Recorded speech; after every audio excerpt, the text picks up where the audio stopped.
Thank you, sir. Thank you. Good evening, everyone. So I think to just start off on this topic called work-life balance, I just want to share my story, right? I think it will also be true, and you'll also be able to connect to it. So like I was actually working with a non-profit organization on a full time. Like my work involved a lot of going out, meeting people, and I derive energy from a lot of these things. Like I basically call myself an extrovert.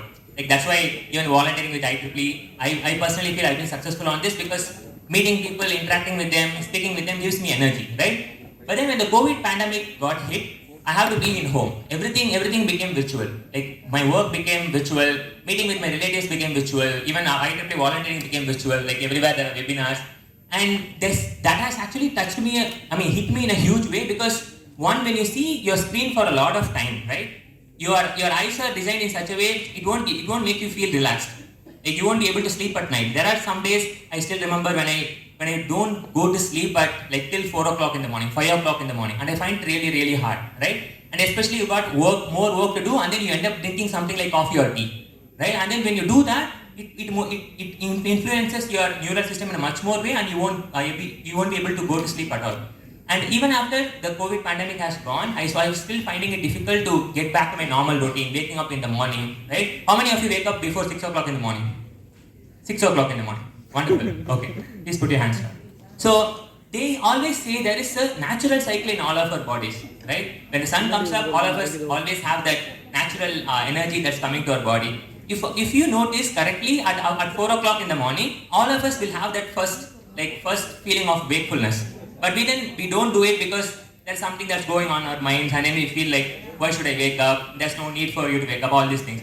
That's when I realized, like focusing on yourself, focusing on ourselves, our body, our mind, our emotions and our energies are going to be very critical for me.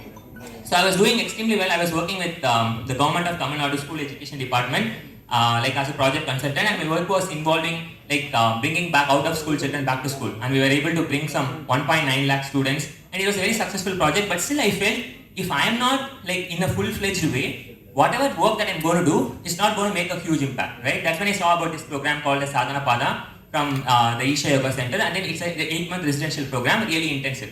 So I went for the program, and it was fully focused on bringing the best out of ourselves, bringing the best in terms of our body. I was personally able to lose some 15 kilograms of weight, and in terms of mind, get a lot of clarity, like see the world as it is, right? Beyond your likes and dislikes, beyond your like what you want, like seeing every situation. I used to think like, what will I get from this? What will I get from this, right? But now everything is already there. What is there to get, right? And if I want to take some risk, and I'll be worrying like, what if that happens? What if this happens? Now I realize nothing will happen. We will all go to die, right? So it's as simple as that. And for us to even take up some simple step, it requires us to get that clarity. And people always speak about getting confidence in the world. You read a lot, you do a lot, you achieve a lot, and that gives you confidence. That gives you that like false sense of security which is nowhere there. Only when you have that clarity, you will be able to see things.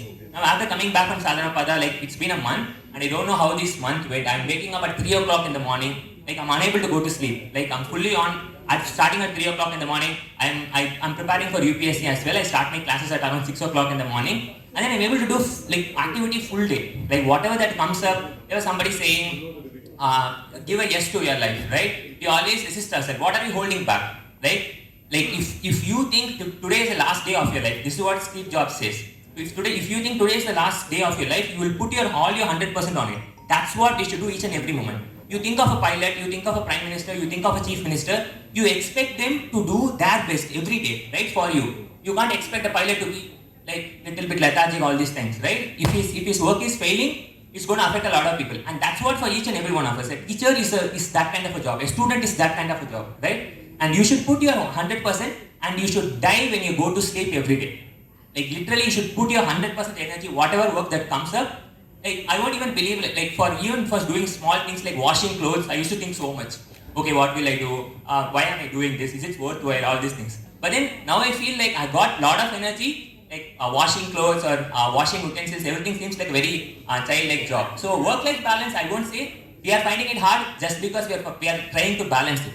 You have to bring yourself, like if you are in this level at your energy, you have to push it to another level so that every work seems like a small activity for you. That's the solution. There's no way you can balance definitely this with your less energy, with your compulsions. Only when you become conscious, you will be able to do that. Thank you. Thank you, Mr. Aravindhan.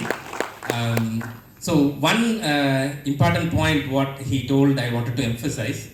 If you get up early in the morning, the day will be a lengthier day for you.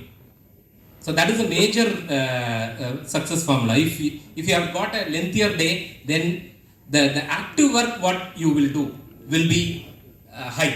So automatically the thought process will take you to the next level. So thank you, Mr. Aravindhan. I would like to invite Mr. Abdul Halik for